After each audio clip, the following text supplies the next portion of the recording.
So welcome back to Outdoors with the Morgans. It is another beautiful morning here today in Pennsylvania, and we have a very busy day planned. First thing on the agenda, we're headed down to a trucking terminal to pick up an attachment for the excavator. I'm not sure how big the pallet is. It would probably fit in the back of my truck, but just to be safe, I hooked up to the dump trailer. And besides, I need to use it later on today anyway. We're headed to West Virginia this afternoon. But before I forget, this Friday, August 19th, and Saturday, the 20th, Melissa and I will be in Boonville, New York. On Friday, we'll be at the steel booth, and on Saturday morning till, I think, 1 o'clock, we'll be at the Woodmizer booth. It's a great show. If you're into all things wood-related and you're in the area, stop by and say hi. But that's it for now. I will report back from the trucking terminal.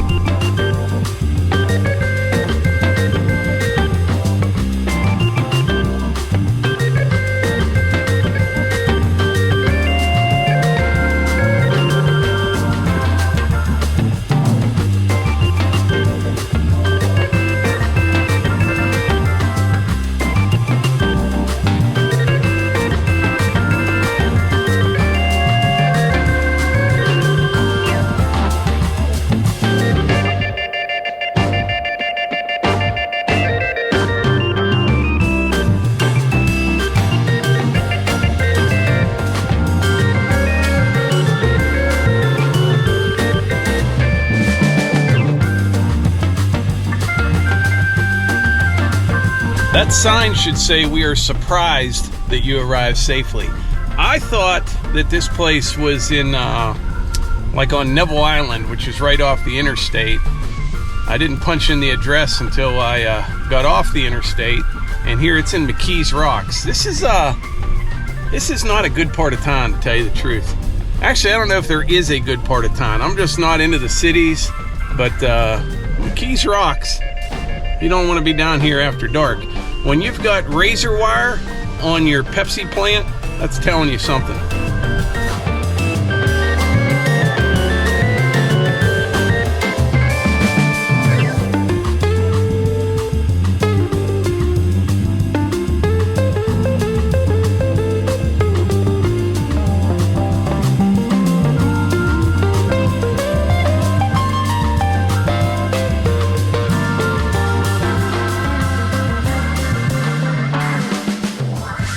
Alright, I made it back to the house here, got unloaded, and I changed my mind. I was planning on taking the dump trailer to West Virginia, but I think I'm only going to end up with a couple logs. I have that rental machine coming tomorrow down there, so I think I'll wait until next time, take the dump trailer down, bring a full load back. But by the way, picking up this attachment, I'll show you this here in just a second. They were going to deliver it to the house, which works out, but it was going to be later today, I think, or tomorrow morning. And we won't be around, and instead of waiting around for a phone call, I figured I'd just run down and get it. But let me show you what we got. This right here is going to be as handy as a pocket on a shirt. This is a rake for the KX57-4 excavator. This is made by Workbrow, made over in Findlay, Ohio. The company's been around a long time, I think since 1947. But they make all kind of attachments and thumbs and couplers and buckets and things like that for heavy equipment. This will work perfectly for, you know, rooting out invasive stuff, logs, stacking brush, separating things out, and you can leave the dirt while doing it. That's what I got this for right here. You'll be seeing a lot of this in the near future. Can't wait to get back from West Virginia and put it on the machine here.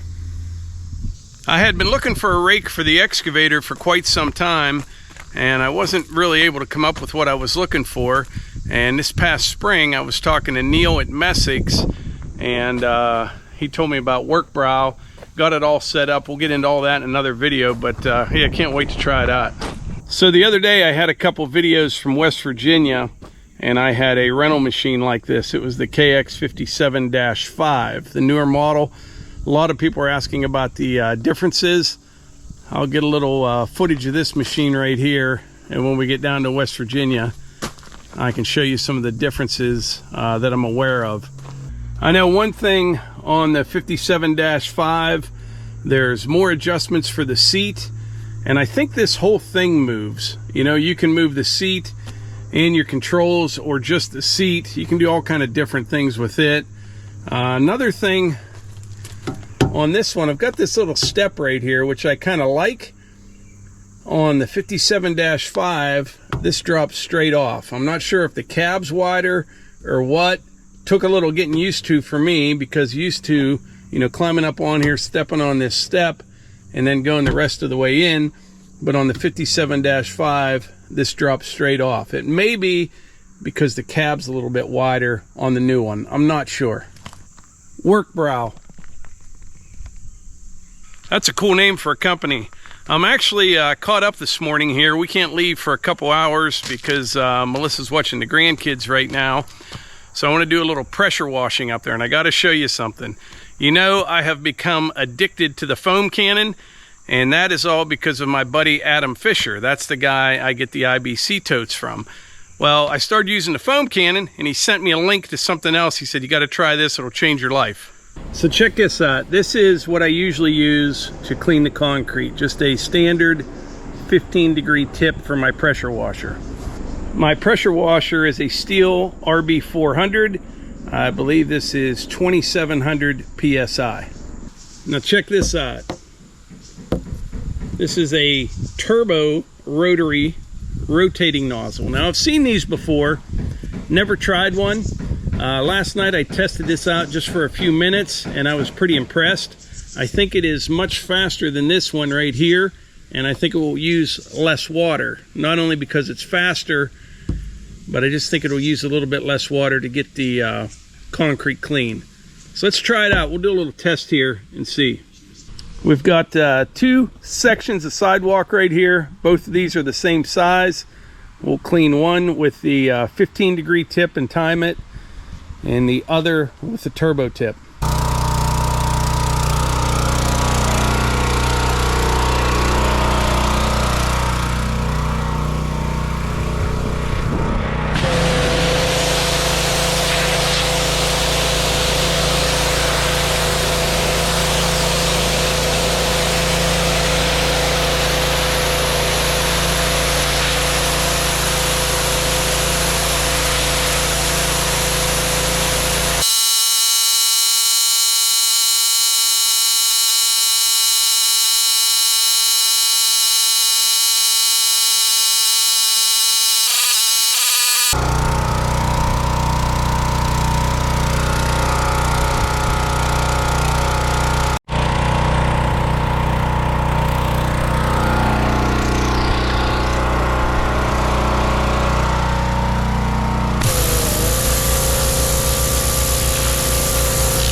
Alright, so this one is the one I did with the turbo nozzle.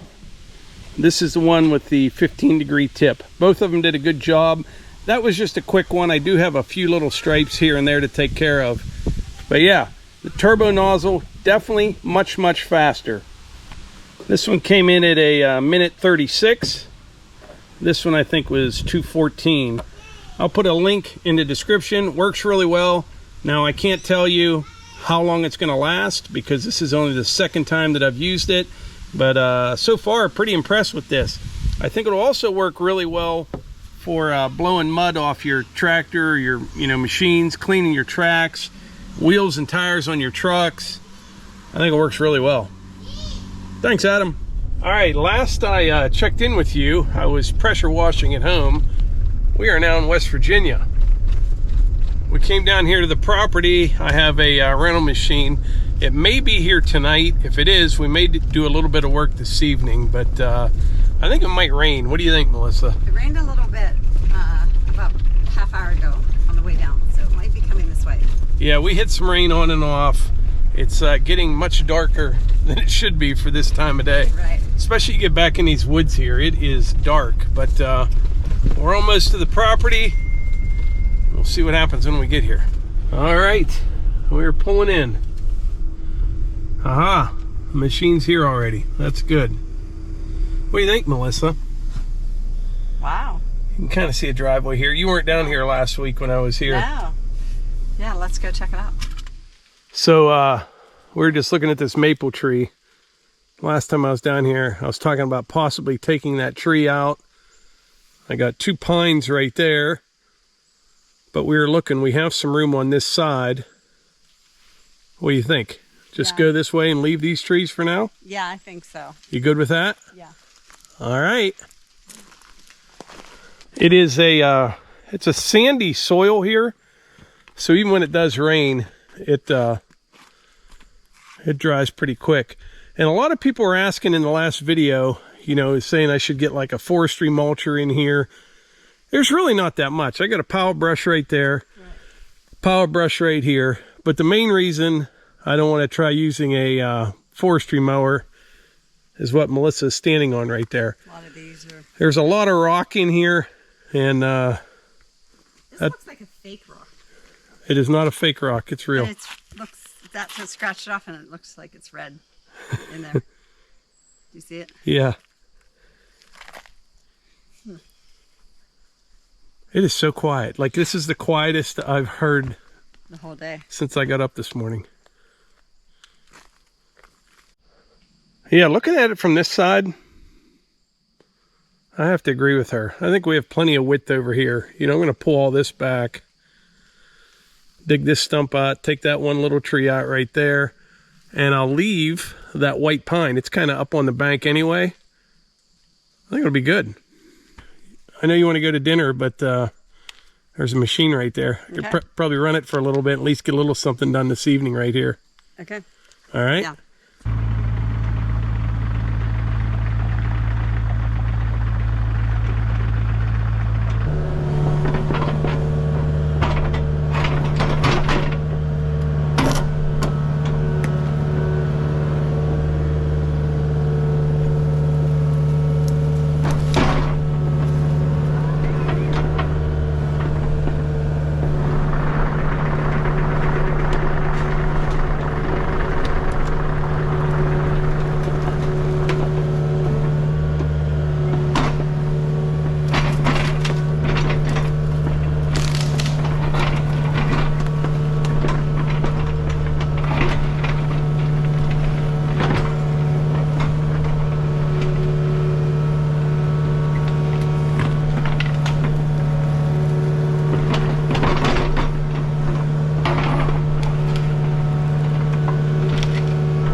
All right, it is starting to get dark.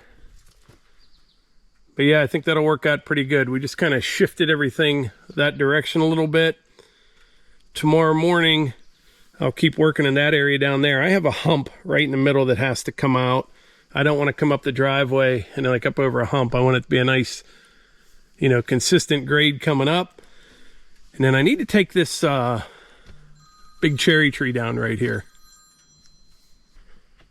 Yeah, that'll be plenty wide. This dead pine right here, I'll be able to cut it down and not have to worry about the stump because it's out of the way. It's going to be nice. But I think Melissa is probably about ready for dinner. But anyway, you want to wrap this up, Melissa? And don't forget Boonville. Yeah, we'll be there Friday and Saturday. And the turbo jet nozzle for your pressure washer. I had that in earlier. This video is kind of started at the house this morning. Actually, it started in McKees Rocks, Pennsylvania. Home. All over. Did a whole bunch of other stuff. And now we're in West Virginia. Been a busy day. Turbo jet. Just sounds good. It does. Turbo jet. Make sure you get your turbo jet nozzle. Is that what it is? Yeah. Okay, link in the description. You can also check out outdoorswithmorgans.com and click shop for our hats, hoodies, and shirts. And thanks so much for being here. We'll see you on the next one.